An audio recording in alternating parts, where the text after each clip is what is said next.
কোরবানি ওয়াজিব হইছে যতজনের ফাঁকি ঝুঁকি।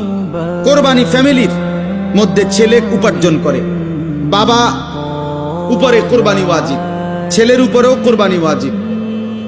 ছেলে বিয়ে করে নাই কিন্তু তার সম্পদ আছে, তার উপার্জন আছে, কামরাও কোরবানি ওয়াজিব। তাহলে যতজনের উপরে কোরবানি ওয়াজিব, কোরবানি ওয়াজিব হইছে ফ্যামিলির 4 জনের উপরে। কোরবানি দেয় একজনে, কয়া দিছে তো হুজুর আমরার ঘরে কোরবানি দিছে, না না আপনার ঘরে গোস্তের ব্যবস্থা হয়েছে, এটা কোন আমরা বুঝি না মিয়া।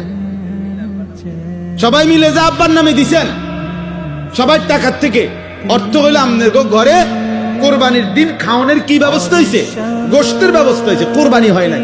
কোরবানি তো যতজনের উপরে ওয়াজিব হয় ততজনকে দিতে হয়,